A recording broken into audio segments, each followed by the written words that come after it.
The Last Laugh, a story of betrayal, consequences, and ultimate redemption. They called him the family failure while his siblings got everything handed to them. But while they were busy looking down on him, he quietly built a billion-dollar empire. Then Grandpa's will reading changed everything. And suddenly, the disappointment inherited $300 million. Welcome back to Consequences & Co., where every choice has a price, and every betrayal finds its reckoning. I'm your host, and today we're diving into a story that will remind you why family loyalty should never be taken for granted. This is the tale of Marcus Chen, a man who built an empire while his own blood treated him like dirt. But sometimes, the universe has a way of balancing the scales in the most unexpected ways. So grab your coffee, settle in, and let's see what happens when arrogance meets its match. But first, if you're enjoying these stories of justice served cold, smash that like button and let me know in the comments what family drama you'd like to hear about next. Chapter 1. The Golden Boy's Shadow. Marcus Chen had learned early that being the youngest in the Chen family meant being invisible. While his older brother David flaunted his MBA from Harvard, and his sister Linda boasted about her law degree from Yale, Marcus quietly built his first successful business from his garage, a modest tech startup that solved inventory problems for small retailers. Still playing with computers in there, his father, Robert Chen, would sneer whenever Marcus emerged for family dinners. "When are you going to get a real job like your siblings?" The Chen family gatherings were torture sessions disguised as celebrations. Every achievement Marcus shared was dismissed, every milestone minimized. When he sold his first company for $2 million at age 26, his mother Patricia actually laughed. $2 million. David's bonus alone was more than that last year, she said, adjusting her pearl necklace. Maybe you should have gone to business school instead of wasting time in that community college. Marcus had worked 3 jobs to pay for that community college, while his parents freely funded his siblings' Ivy League educations. The favoritism wasn't subtle.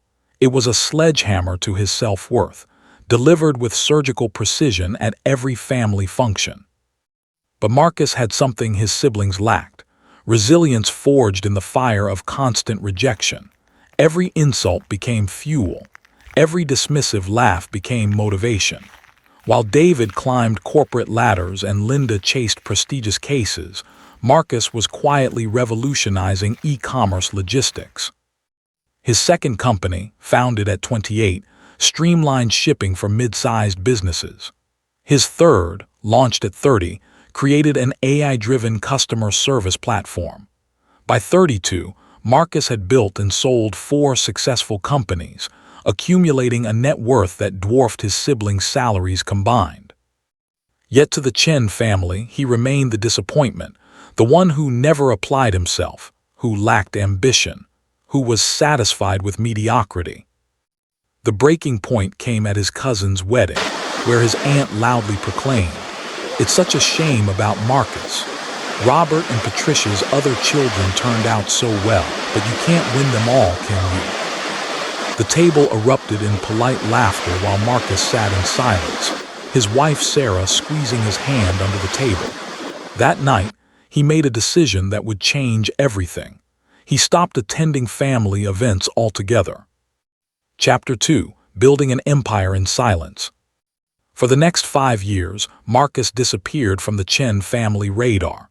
No more awkward dinners, no more belittling comments, no more pretending their cruelty was just family teasing.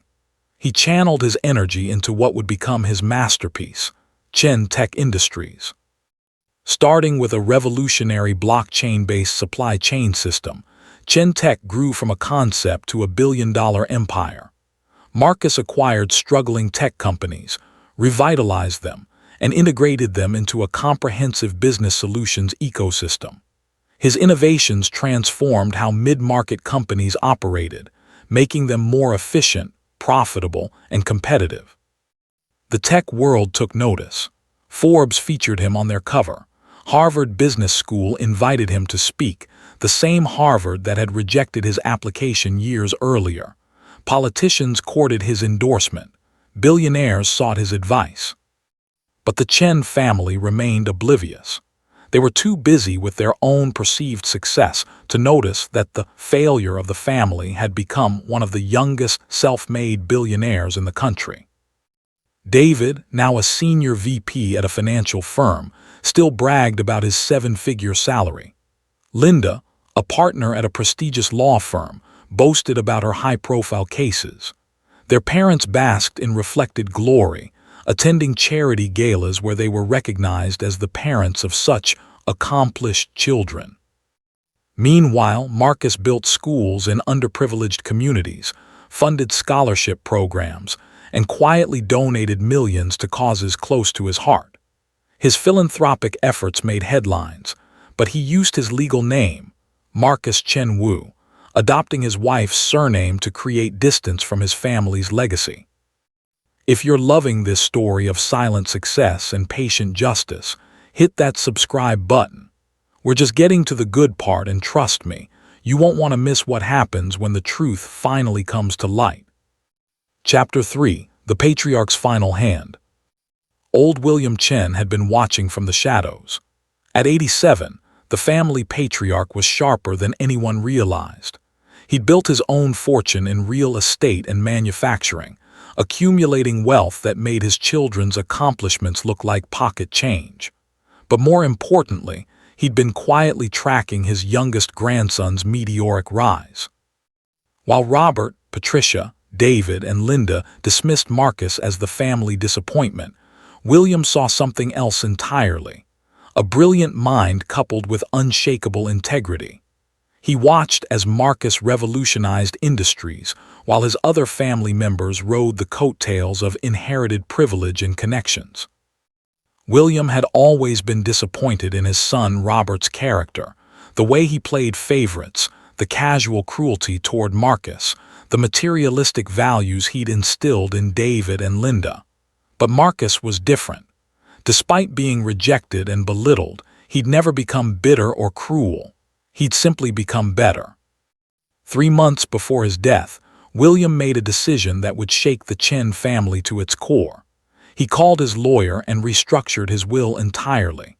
The document that emerged was a masterpiece of poetic justice, a final lesson in humility that would cost his family dearly. The funeral was a grand affair. Robert spoke about continuing his father's legacy. Patricia dabbed her eyes with designer tissues. David and Linda exchanged satisfied glances, already mentally dividing their expected inheritance. Marcus sat in the back with Sarah, having driven 6 hours to pay his respects to the one family member who'd never actively participated in his humiliation. After the service, the family gathered in the lawyer's mahogany-paneled office for the reading of the will. The atmosphere was thick with anticipation and barely concealed greed. Chapter 4: The Great Reckoning. Attorney James Morrison cleared his throat and began reading. The initial bequests were modest, a few thousand to charities, some jewelry to Patricia, the family home to Robert. The room grew tense as the major assets remained unaddressed. Then came the bombshell. To my son Robert Chen, who taught me that success without character is meaningless, I leave the sum of $50,000 and a lesson in humility he desperately needs to learn. Robert's face went white. $50,000 from an estate worth over $300 million. To my daughter-in-law Patricia Chen, who measures worth by bank statements rather than character, I leave my collection of costume jewelry, fake gems for a fake person. Patricia gasped, her hand flying to her throat. To my grandson David Chen, who believes privilege is a substitute for purpose, I leave $100,000, more than enough to learn the value of actual work. To my granddaughter Linda Chen, who uses her education to look down on others rather than lift them up, I leave $100,000 and the hope that she'll find her conscience. The room was dead silent. Four people sat in shock as the numbers sank in. $300 million, and they'd received less than 3% combined. Morrison continued, his voice steady. The remainder of my estate, approximately $297 million in assets, properties, and investments, I leave to my grandson Marcus Chen, the only member of this family who built something meaningful without tearing others down. The explosion of outrage was immediate. Robert jumped to his feet, shouting about mistakes and undue influence. Patricia accused Marcus of manipulation. David and Linda demanded the will be contested. But Marcus sat frozen, staring at the lawyer in complete shock. Furthermore, Morrison continued over the chaos, I've prepared individual letters for each beneficiary. He handed Marcus a thick envelope, then distributed smaller ones to the others. The letter to Marcus was private, but the others were read aloud as per William's instructions. Robert, you spent 40 years teaching your youngest son that he wasn't worthy of love or respect. I'm leaving him everything to show you how wrong you were. Perhaps poverty will teach you the humility that wealth never could. Patricia, you laughed at Marcus's achievements while celebrating mediocrity in his siblings. Let's see how much laughter $300 million of regret buys you. David and Linda, you were handed every advantage and used them to feel superior to someone who had nothing but talent and determination. Your grandfather's money will now go to the person who deserved it most, the one you spent your lives looking down on. Chapter 5: The Aftermath. The legal battles began immediately. Robert hired the best lawyers money could buy, money he'd have to borrow since his father had left him virtually nothing. But William had been thorough. The will was ironclad, witnessed by multiple parties and backed by extensive documentation proving his sound mental state. Meanwhile, the revelation of Marcus's true identity sent shockwaves through both the family and the business world. The media had a field day with the story. Billionaire tech mogul revealed as black sheep grandson who inherited even more. The Chen family's social standing crumbled overnight. Their friends and associates, who'd respected them for their connection to William's wealth, suddenly saw them for what they truly were, bitter people who'd lost everything through their own arrogance. Take a moment to like this video if you're enjoying watching karma work its magic. And comment below, do you think Marcus should help his family or let them face the consequences of their choices? Robert's business ventures, which had relied heavily on his father's financial backing and reputation, began to fail. David lost his job when his firm discovered he'd been exaggerating his family's wealth to clients. Linda's law practice suffered as word spread about her character, revealed through her grandfather's brutal assessment. But the most devastating blow was the realization of what they'd lost, not just money, but the chance to know and appreciate an extraordinary man who'd been right under their noses. Marcus, meanwhile, was grappling with his own emotions. The inheritance was validation he'd never expected, but it came at the cost of the only family member who'd ever believed in him. William's private letter revealed years of quiet pride and regret, pride in Marcus's achievements and deep regret for not intervening in his treatment sooner. Chapter 6: Choices and Consequences. 6 months after the will reading, the Chen family was in ruins. Robert and Patricia had sold their house and moved to a modest apartment. David was working as a junior analyst for a fraction of his previous salary. Linda had closed her practice and taken a job at a public defender's office. They'd exhausted their legal options and burned through what little money they'd received fighting the will. Worse, their attempts to publicly shame Marcus had backfired spectacularly. The business community rallied around him, and his philanthropic work gained even more support. The first family member to crack was Linda. Swallowing her pride, she called Marcus for the first time in 6 years. "Marcus," she said, her voice barely above a whisper, "I need to talk to you." They met at a quiet cafe downtown. Linda looked haggard, her designer clothes replaced by department store basics. The arrogant attorney had been replaced by someone who looked genuinely broken. "I lost everything," she said simply. "My practice, my house, my fiancé, and I deserved it." Marcus listened without speaking. "I spent 35 years treating you like garbage because I thought I was better than you. I mocked your achievements, dismissed your dreams, and convinced myself you were the failure while I was the success." Tears started flowing. "But you were building something real while I was just existing off our family name." She looked up at him with red-rimmed eyes. "I don't expect forgiveness. I don't even expect you to care. But I needed to say I'm sorry. For everything.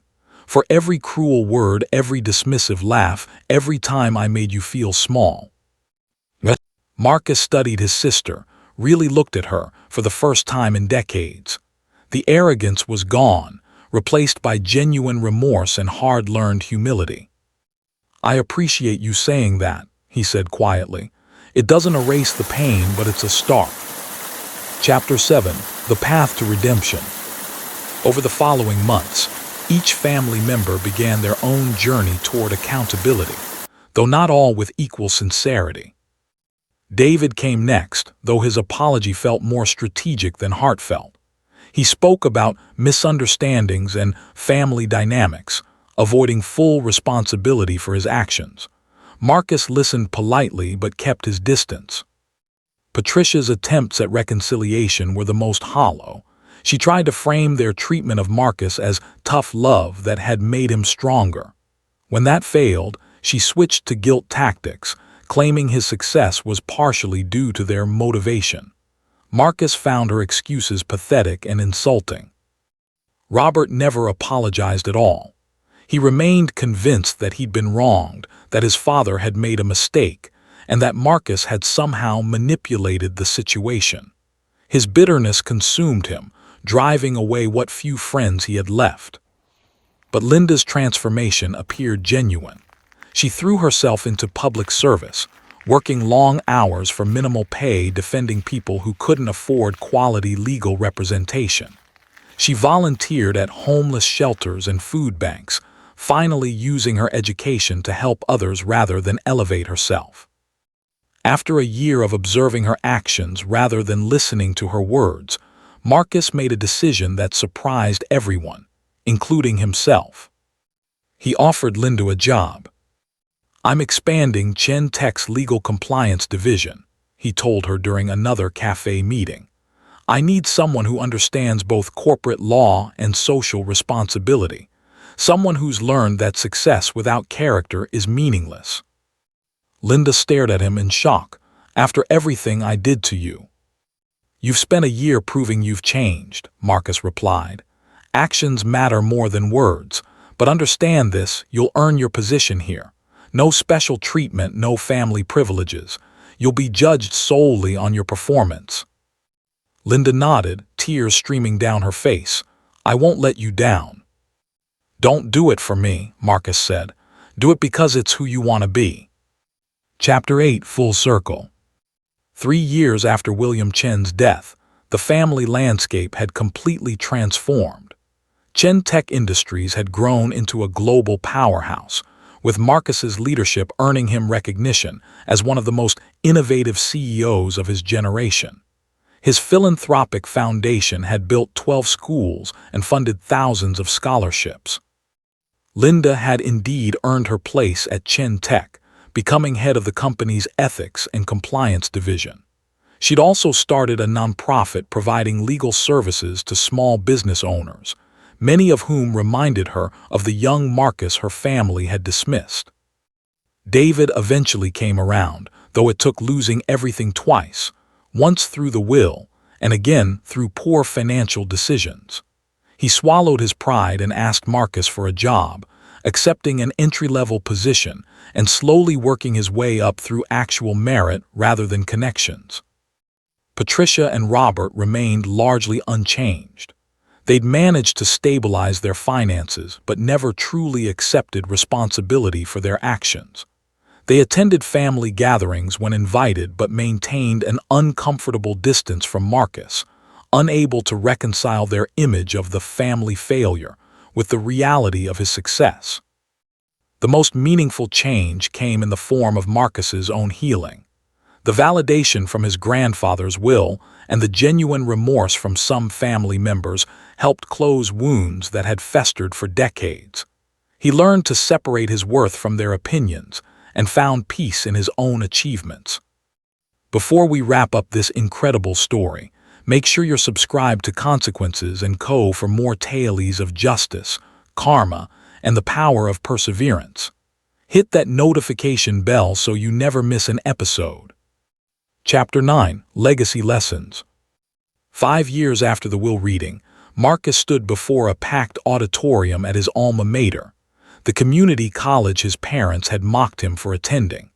He was delivering the commencement address to another class of underdogs, students who'd worked multiple jobs, overcome family obstacles, and refused to let circumstances define their potential. Success isn't about proving others wrong, he told the graduates. It's about proving yourself right. Every person who doubted you, every voice that said you weren't enough, every obstacle that tried to stop you, they all become stepping stones when you refuse to give up on yourself.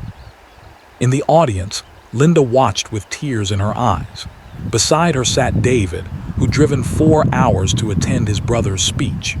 Even Patricia had come, though she sat stiffly in the back row, still struggling with the reality of her youngest son's achievements.